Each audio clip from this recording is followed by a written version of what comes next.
We're going to continue our sermon on the book of Timothy. We are now in 1 Timothy chapter 5. And we're going to talk about 1 Timothy chapter 5, verse 1 to 8. It's about honoring relationship in the family of faith. Honoring relationship in the family of faith. Are you ready? Amen. Are you excited this morning? Amen. Can you stand up one more time and let's read together the Word of God? Sabay-sabay tayo. Let's read together. 1, 2, 3. Do not sharply rebuke an older man, but rather appeal to him as a father, and to the younger men as brothers, to the older women as mothers, and to the younger women as sisters, in all purity. Honor widows who are actually widows, but if any widow has children or grandchildren, they must first learn to show proper respect for their own family and to give back compensation to their parents. For this is acceptable in the sight of God. Now she who is actually a widow and has lived alone has set her hope on God, and she continues in the rest and prayers night and day. But she who indulges herself in luxury is dead. Neither one should give these instructions as well, so that they may be above reproach. But if anyone does not provide for his own, and especially for those of his household, he has denied the faith and is worse than an unbeliever. Thank you for the reading of His Word. May the Lord bless for the reading of His Word, and let us pray. Father God, we thank you that your word, they are life and spirit. As I'm going to share your word today to your people, use your servant an instrument only. Yes. Give me honest conviction, clear speech, so that I may preach your word with power and boldness, without compromise, to bring glory and honor to your name alone. In Jesus' name, amen. You may be seated in the presence of God. As Paul continues his letter to Timothy, his focus now shifts from personal conduct. Chapter 4, to relational conduct within the church. We learned that last Friday. The church is not a corporation or a crowd. Let me read that. Let me repeat that. The church is not a corporation or a crowd. It is a spiritual family. Everybody, spiritual family. And like any family, relationship must be guided by love, guided by faith, guided by love, respect, and holiness.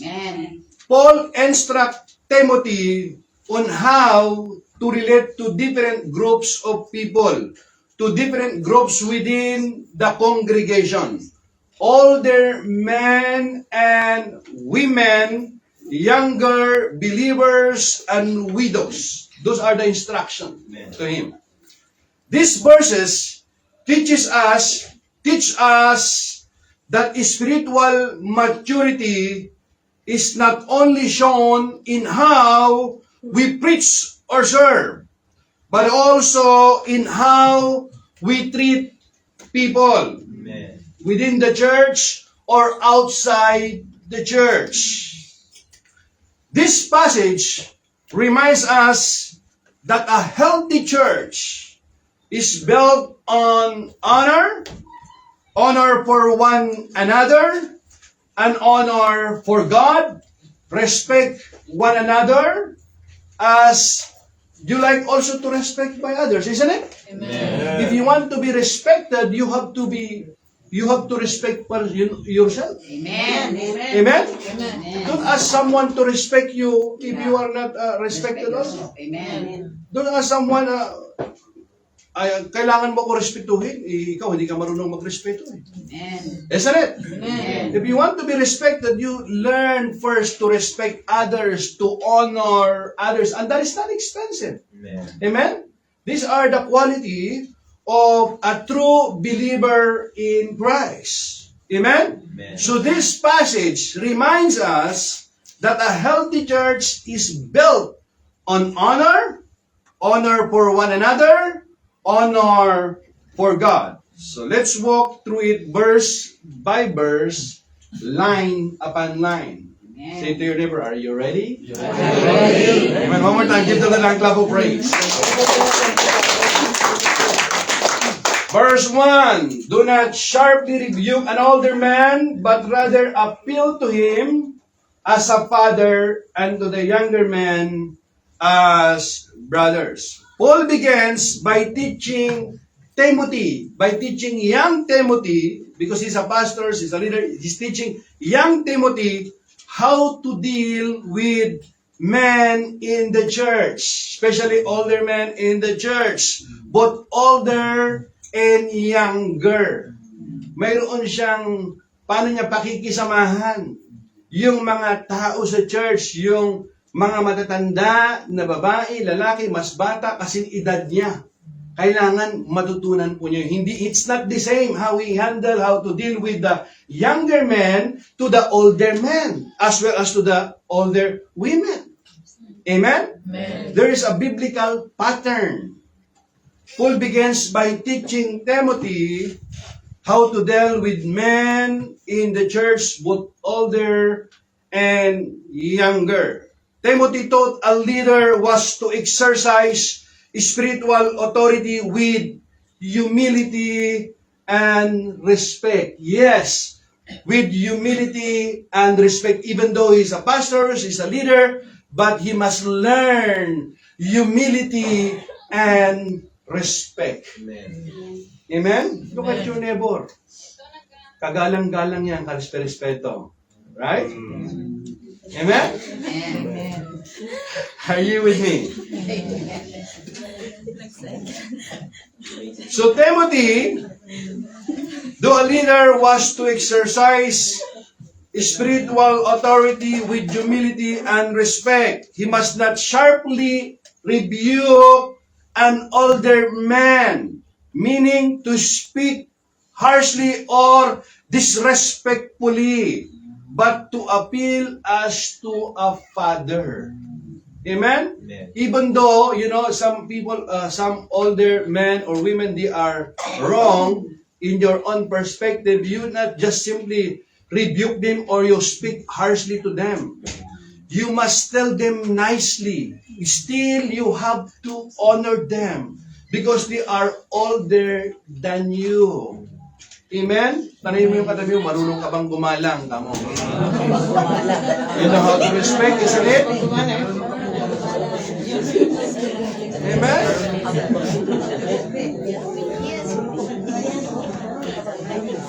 To younger men, he was to relate as brothers, not commanding from above, but walking beside them as equal in Christ.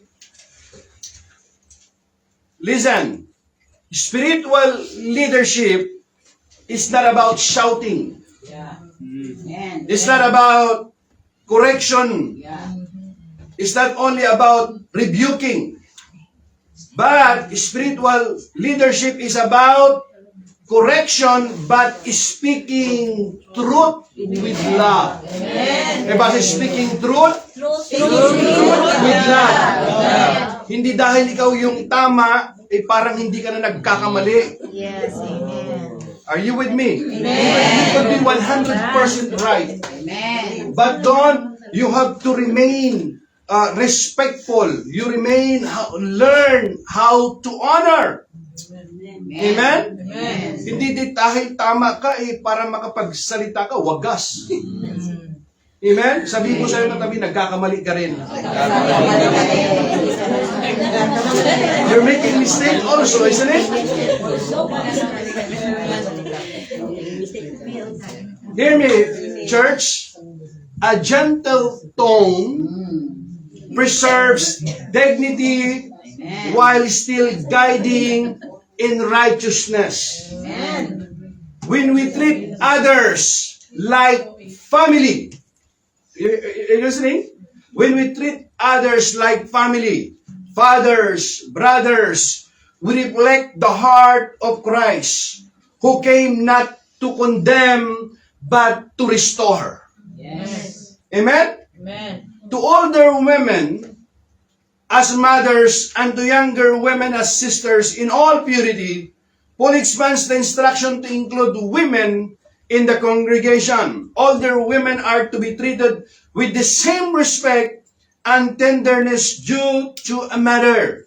Younger women are to be viewed as sisters with all purity. Paul's praise in all purity is significant.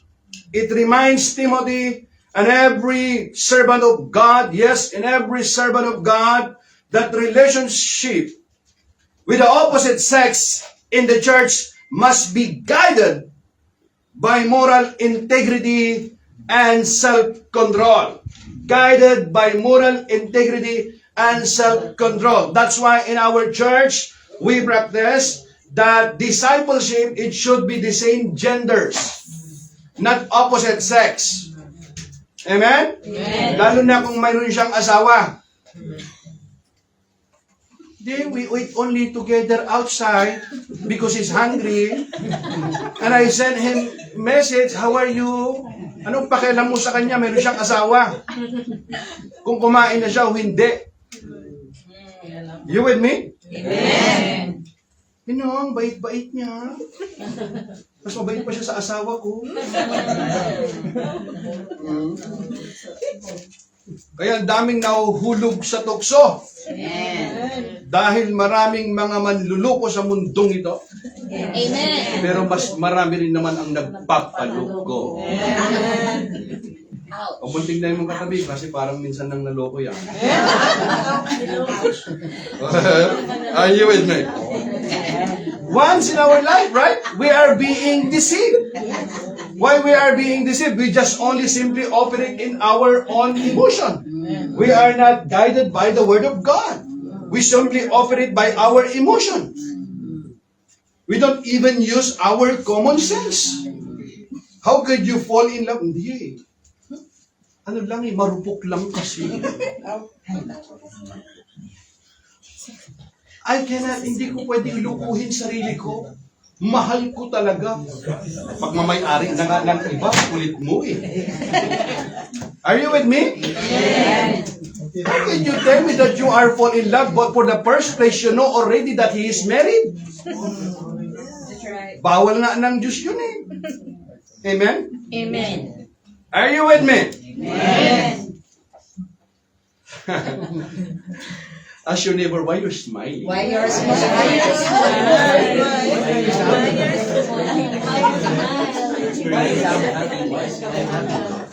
Alright? So this is very important in our church. That's why in our church, we practice here discipleship. It should be the same genders. It reminds Timothy and every servant of God that relationship with the opposite sex and the church must be guided by moral integrity and self-control.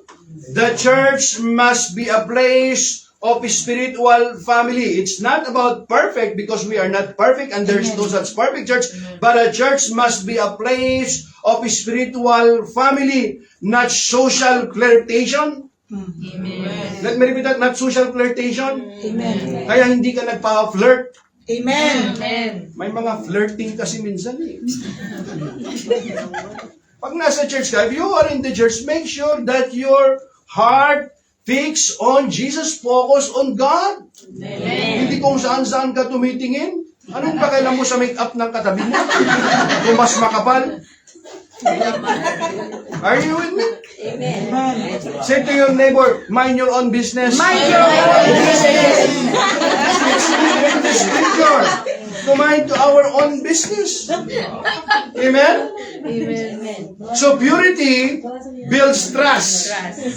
And trust strengthens ministry. When we see one another as family in Christ, we protect both the name of Jesus and the health of His church. Amen? Amen.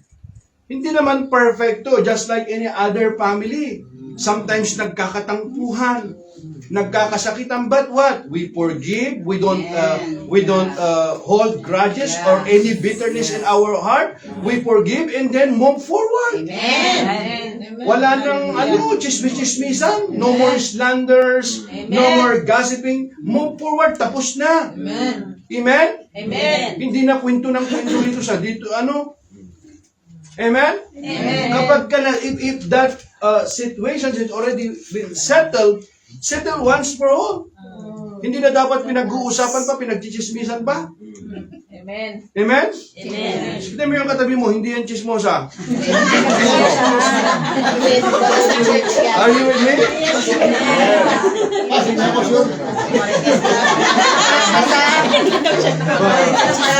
Come on, dito na lang ako praise. Verse 3. Honor widows who are actually widows. Bakit yan nilipit? Siguro kasi bakit niya sinabi, honor widows who are actually widows. When people are, widows ka na, patay na yung asawa ko. Matagal na siyang patay. Buhay na buhay, pinapatay mo na. Kasi para sa akin, patay na siya. Ha? Ayun eh. Because if someone asks you, if you ask someone, are you single, are you married, we cannot even answer them because it's complicated. Why it's complicated? You're single? No, not single. What is single and not single? I don't know your own interpretation. Are you with me? That's why here in verse 3, Paul says to Timothy, honor widows who are actually widows. So Paul now turned his focus to widows. A vulnerable group in the early church. Vulnerable kasi sila. And because of that, so many people take advantage. The word honor here means more than respect. It includes practical support, both emotional, material, spiritual. Hindi ka lang magaling sa salita. God bless you, sister. I'm praying for you. You know that he's already hungry. She needs something to eat. The Bible says, if someone says he has faith but does not have works, can faith save him? If a brother or sister is naked and destitute of daily food, and one of you says to them, depart in peace, be warned, but you do not give the things which are needed for the body, what does it profit? If someone says have faith, but does not have work, faith, then without works, is dead. Isn't it? Pag sinabi mong God bless you, meron ka namang 1 dinar sa bulsa mo, if you know already that you have something you can help the brethren, just give her something. Right? Buy some chapati or shawarma.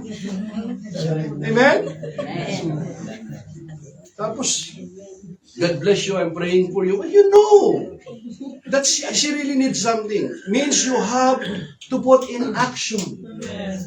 Amen? God bless you, my brothers and sisters in our church. Last time, our country are affected by the typhoon, and many of you here given your support. God bless you, and we really appreciate that the Lord will return that favor to you. Palakpakan natin ang Panginoon. Amen? So Paul adds a qualification who are actually widows. He means those who are truly alone. Nag-iisa na siya sa buhay. Tanong mo, nag-iisa ka na ba sa buhay? Yes. Pero kasi sa atin, alam mo sa atin, hindi naman siya nag-iisa. Pakiramdam niya lang, para siyang nag-iisa. Ay, meron naman siyang asawa, pero hindi niya nararamdaman. Marami siyang pero hindi niya nararamdaman. Are you with me? Amen? May mga ganun eh.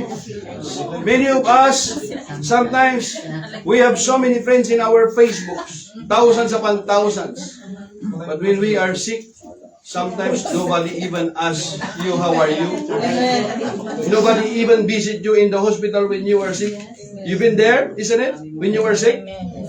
Because they care only if you post in the Facebook your good meal. If you are outside, they just only celebrate with you during those happy moments in life. But what about those moments that you are in need? They are there also? Some of them are not there. Malik pa nga sa piskin mo, nakakasama mong kumain. Mamayang kunti, naaway ka na. Ang masakit nito, inagawan ka pa ng may kilala kang gano'n? You know someone like that? Sabi mo siya kayo, may kilala kang gano'n. Sabi na meron, sabi ng iba, parang ako yata yun ha. Palakpakan natin ang Panginoon. Amen? So the word honor here means more than respect. It includes practical support, both emotional and material and spiritual po. But Paul adds a qualification who are actually widows. He means those who are truly alone, without family to care for them, and who live in dependence upon God. Live dependence upon God. Ang maasahan na lamang nila, yung Diyos sa buhay nila. Walang tumutulong sa kanila. Nobody help them. Nobody support them. That's why, I'm really proud, my brothers and sisters, those who are single mom. God bless you. And also even single dad. God bless you. Baka naman natin sila. When you talk about true religion always includes compassion. Sasabihin mong religyoso ka, pero kung wala kang compassion, useless yan. Are you with me? Amen. True religion always includes compassion. James chapter 1 verse 27 says, pure religion, everybody, pure religion is to visit orphans and widows in their distress. See? Glory to God. So the measure of our faith is seen in how we treat those who cannot repay us. That's why Jesus said, you will know them by their fruit. Amen? The measure of our faith is seen in how we treat those who cannot repay us. To honor widows is to reflect the heart of Christ, who defends the helpless and lifts up the broken. Amen? You are helping only someone. Sometimes, we are just helping someone because you know that one day they can help us also. They can pay us back. Yes. That's why I am going to give this one, I'm going to give him nice gift. Because I know he will give me also nice gift next time. I'm going to choose something good. But if you want really, to be pleased in the eyes of God, then give something, a gift, someone who cannot repay you. Yes. And no need to post it in your Facebook. Amen? Whatever you do in your left hand, don't shout in your right hand. Just do it quietly. God knows anyway. Amen?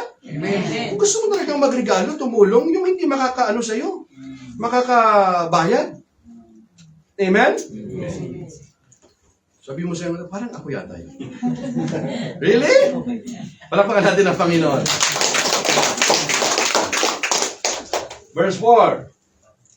Islam, Let's read together. 1, 2, 3. But if any widow has children or grandchildren, they must first learn to show proper respect for their own family and to give back compensation to their parents, for this is acceptable in the sight of God. Tama naman, di ba? This is acceptable in the sight of God. So Paul teaches that family members have the first responsibility to care for widows. Amen? Kapamilya mo yun eh. Natural. Practice godliness here means that caring for one's parents or grandparents is an act of worship. Is an act of worship and gratitude. You know that is also worship. Many people misunderstood that when you talk about worship, it's worship only when you are in the church praying, and talking to God. That is worship. You know that is not pleasing to God. If you do these things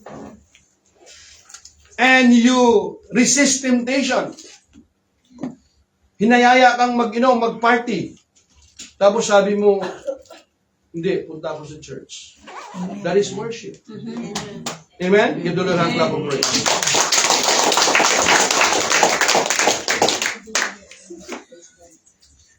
True spirituality begins at home.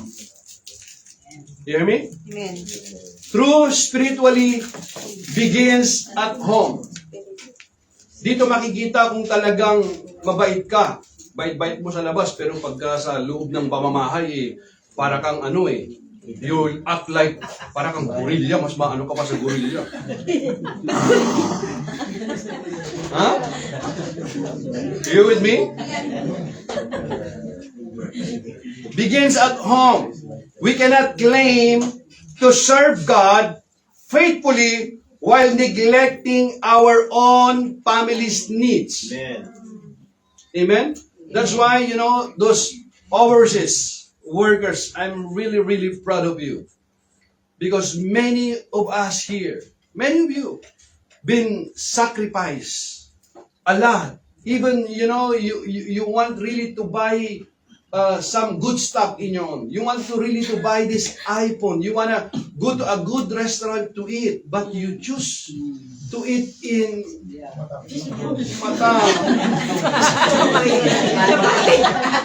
Because you want to give, good to send money in our country. Let me say this something, my brothers and sisters. Hindi nakakalimutan ng Panginoon ang iyong pagtitiis. Marami namang hindi lang nila alam minsan na kapag nag-iisa ka, hindi lang nila alam ang mga luha, yung lungkot na tiniis mo, yung hirap ng lahat ng yun tiniis mo dahil sa mga mahal mo sa buhay. Pero lahat ng yun nagtiyaga ka, tiniis mo ang lahat ng yon para mabigyan ng kinabukasan ng iyong mga mahal sa buhay. Amen. Hallelujah. You been there? Amen. You remember that day? Amen. Naalala mo yun? Are you with me? Amen. Sabi mo sa iyong katabi, don't you ever quit. Don't you ever quit. Ha? Marami ka nang, you've been through enough. Marami ka nang pinagdaanan sa buhay. Ngayon ka ba susuko? Amen? Palakpakan natin ang Panginoon. Sabihin mo sa iyong katabi, hindi mo alam pinagdaanan ko. You don't have any idea how I withdraw.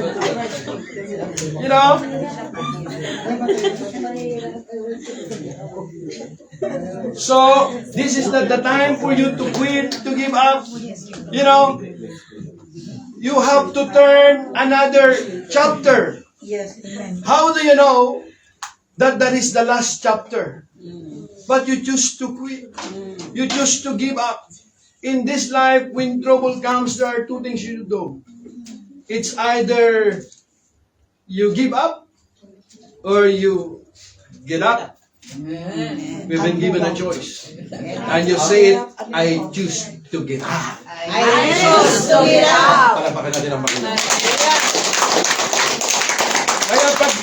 iniwan ka niya at sumama sa iba, wag mong iyak-iyakan. Ha? Kung matuto siyang umalis, matuto siyang bumalik. At kung ayaw niyang bumalik, wag na siyang bumalik. Amen? Nawala. Hindi. Katapusan ng buhay mo, kapag nawalan ka ng nobyo mo o ng asawa, huwag ka lang mawalan ng Diyos. Dahil kapag nawalan ka ng Diyos sa buhay mo, wala nang kwenta. Buhay. Praise God. Wala nang halaga ang buhay. Amen? Amen. Kaya huwag kayong matakot. God says, "Fear not, for I am with you. Do not be dismayed, Do not be dismayed. for I am your God. I will help you. I will uphold you with my righteous hand." Amen. Amen? Give the Lord a hand clap of praise.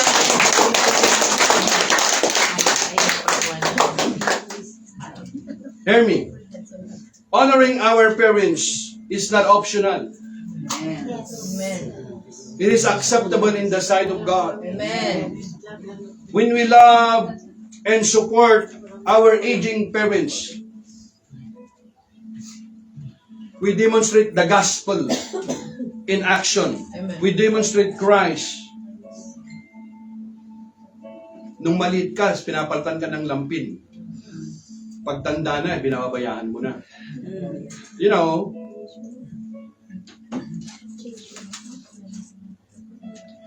sa ating mga Pilipino, meron kasi tayong kinalakayan na mahirap. I have to say this in Tagalog, then I will interpret this in English. I will say this in English. One of our culture as a Filipino, that it's very difficult for us to pay, is, we call that utang na loob. Yeah, debt of gratitude. Ha? Debt of gratitude. Debt of gratitude. Yeah. Mahirap kasing bayaran yun eh. Amen?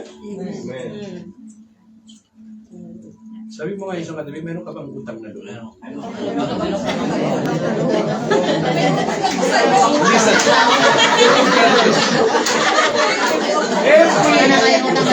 Hear me. Every one of us here, we have a debt of gratitude. And you cannot pay that. You have to accept that, whatever you do. But maybe a little of, maybe a compassion, a love also. But what if the person who did this to you they are not around anymore? They are long gone. I want you to know that it's not too late. Whatever you do for others, you do it for God. Amen. That's why Jesus said, whatever you do, whether you eat or drink, do it all for the glory of God. Amen. Parapan natin ang Panginoon. Honoring our parents is not optional. It is acceptable in the sight of God. Amen. When we love and support our aging parents, we demonstrate the gospel in action. We demonstrate Christ. Amen? Amen. Verse 5. Can we read it all together? 1, 2, 3. Now she who was actually a widow and has been left alone has set her hope on God, and she continues in the request and prayers night and day. So Paul describes the pictures of a true widow, one who is alone but deeply devoted. Though she may have lost earthly support, her hope is fully set on God. Sometimes in this life, there will come a time someday, somehow, even there are people around you, you expected them to encourage you, to support you, to lift you, especially in times of needs. But sometimes, nobody can understand you. Yes. Amen. Amen. You're alone. Hindi God understand. Yung inaasahan mong uunawa sa'yo, iintindi sa'yo, darating ang panahon, kahit sila hindi ka maintindihan. Yes. True. Maunawaan. You been there? Yes. Amen? Amen.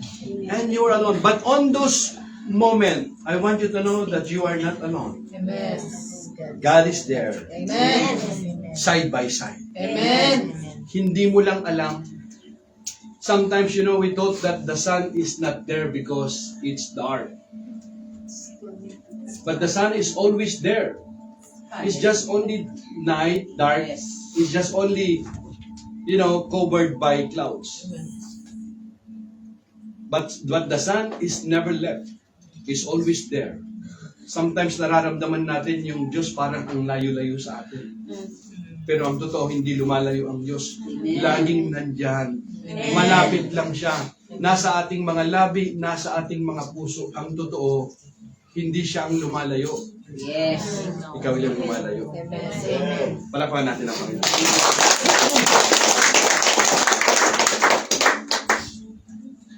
Though she may have lost earthly support, her hope is fully set on God.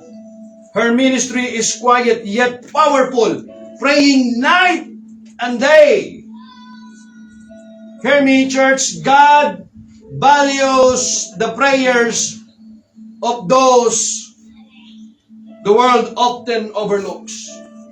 Don't underestimate the men and women who knows how to pray earnestly, purposely. Keep on praying. Keep serving God. Keep doing good. Because the Bible says in due season, if we don't give up, if we don't quit, the Lord will bless us. Amen. Siguro lang daw.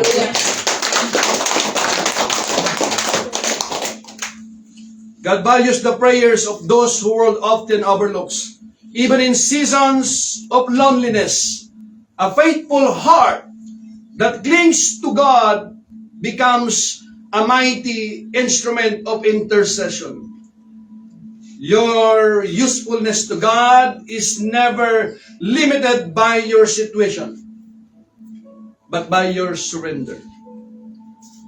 There will come a time someday, somehow, when you surrender your life to Christ and you say, it's time, Lord, I give my life to you.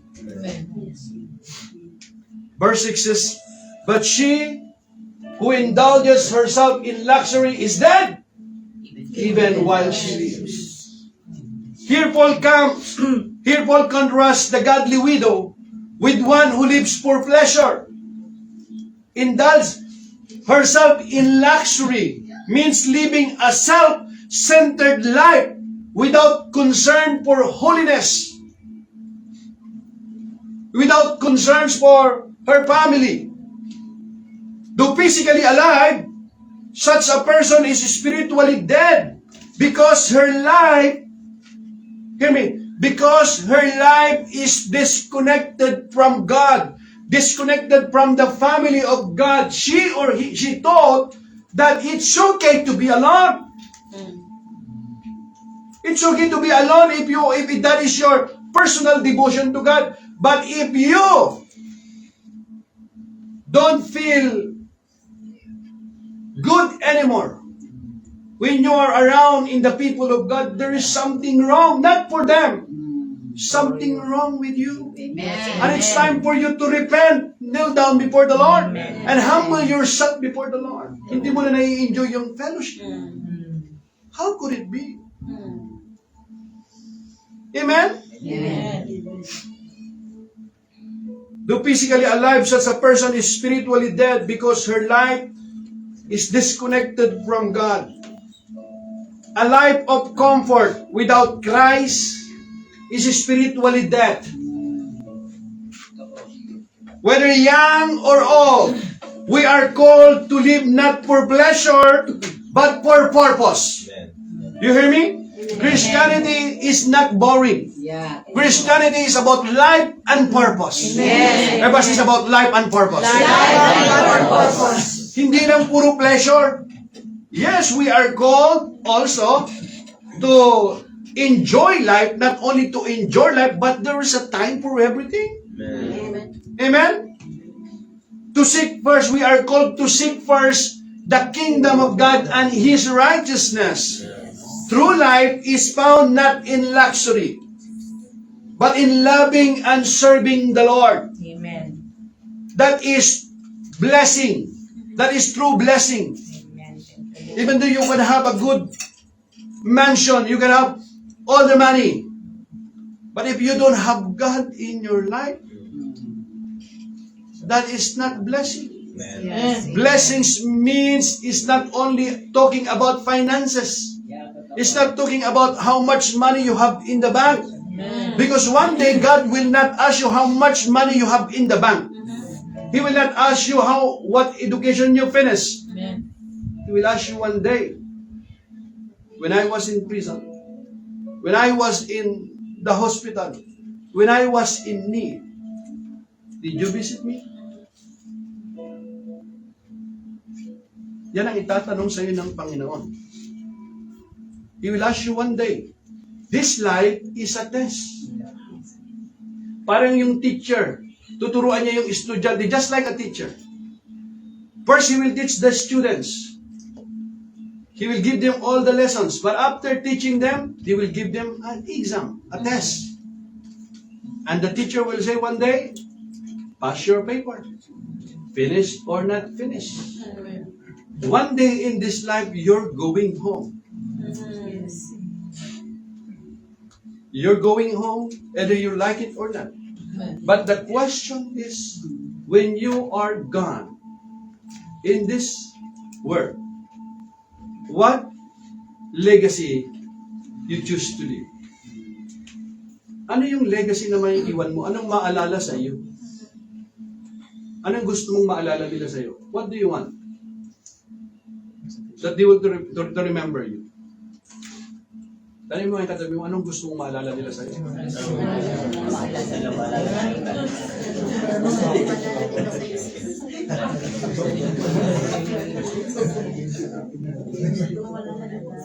So true life is found not in luxury, but in loving and serving the Lord. Verse 7. Give this instruction as well so that they may be above reproach. So Paul commands to Timothy to teach this principle clearly so that believers would live beyond accusation, above reproach. Sound teaching produces holy living, and holy living silences critics of the faith. Para wala silang masabi. The people around you, they will truly know that you are walking in the light. That truly they will see Christ in you. Kaya ayaw maniwala sa iyo na Christian ka eh. Hindi nakikita si Kristo sa iyo. Amen? Yes. A faithful servant of God, a faithful pastor, a faithful Christian does not avoid uncomfortable truths. He teaches, listen to me, hear me. A faithful preacher, pastors or ministers, does not avoid uncomfortable truths. He will preach the Word of God simple and plain. Even the people will hear and they will, masaktan sila, sasabihin niya. Even he knows that the people will hear, they will hear hard truth. He's going to say it. Because he was called to speak the truth. To preach the truth without compromise. Amen. Amen? Amen. Masaktan sila o hindi. Hindi lang yung maganda sa pandinig. Because the Bible says there will come a time that people will go to church. They will choose a preacher only. Those itching ears, meaning maganda sa pandinig, doon lang sila pupunta. Amen? Amen. Let me repeat that. A faithful pastor does not avoid uncomfortable truths. He teaches what God commands so that people of God may live with integrity and honor Christ before the world. Amen? Amen. Verse 8. But if anyone does not provide for his own, and especially for those of his household, he has denied the faith and is worse than unbelievers. Ano ibig niya sabihin dito? Sinasabi niya, Kristiyano siya. Pero hindi naman niya tinutulungan yung kanyang mga mahal sa buhay, yung kanyang pamilya. Mas worse pa daw siya doon sa hindi mananampalataya. Why? Because as a believer of Christ, you should not neglect your family. Amen. Amen? Amen. This is one of the strongest rebukes in Scripture. You know that? This is one of the strongest rebukes in Scripture. Paul declares that neglecting one's family is not merely irresponsible. It is a denial of the faith. Hindi niya sinasabing irresponsible ito, hindi ginagawang obligasyon. No! Parang sinasabi niya, hindi ka totoong mananampalataya. Kasi ang totoong mananampalataya, hindi niya nililimot ang kanyang mga mahal sa buhay. Amen. Inaalala niya.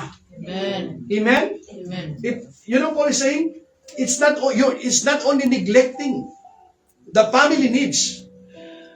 Denied the faith. Is saying here that, you know, you already, it is a denial of the faith.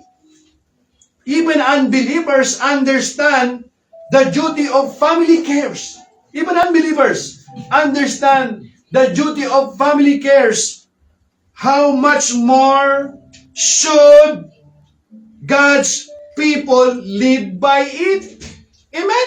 Amen. Lalo na siguro sa mga mananampalataya, yung alam yung katotohanan, yung liwanag.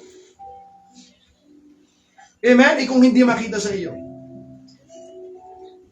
Amen? Faith that does not express itself in love and responsibility is empty. A true believer shows Christ's love not only in worship, but in, hear me, but in daily sacrifice of caring for those entrusted to them. You don't choose that family. God put you there for a purpose. Amen. Because if you are going to choose a family, you're going to choose to the royal family. But why God put you there? Because you have a purpose. Amen. You have a calling. Amen? Amen. Say to yourself, I have a purpose. I have a purpose. God has a better purpose in my life. God has a better purpose in my life. Palakpakan natin ang Panginoon. The home is the first mission field. And love begins at home. You hear me? The home is the first mission field.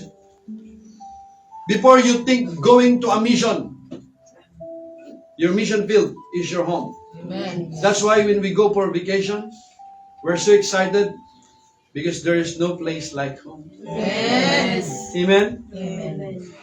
How do you like that? Many of us here, that when you go for a vacation, whatever in your table, everything is yummy. Even talbos ng kamote. Even just a simple, a vegetable. You know why you really feel this good? Why? Sometimes, you can eat lechon, you can eat, so many, but when you feel that is, hindi mo na malasahan yung pagkain. Yung sinigang parang mapait na sa'yo. Pag nagsasipilyo ka na parang hindi mo na maramdaman yung sa bigat ng mga pagsubok na. Are you with me? Amen. Pero huwag kang malungkot. Hindi ka nakakalimutan ng Panginoon. Amen. Hallelujah. Hindi pa tapos ang Diyos sa'yo. Amen. Don't be sad. Don't you ever quit. Amen. Because God has a better plan in your life. Amen. God is not finished. Amen. It's not over. Amen. God has the final say. Amen. The devil says, it's too late, you're already old, your life is gonna be like that. No. The devil is a liar. Here's the good news. May magandang plano si Jesus sa iyo. Amen. Amen. Hallelujah.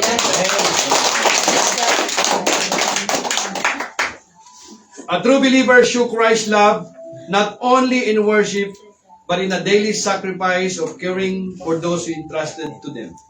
So the home is the first mission field, and love begins at home. This passage calls us to live out the gospel in our relationships. Paul's words reminds us that the church is a family. Ito yung model ni Jesus. The church is a family. And we honor God by honoring one another.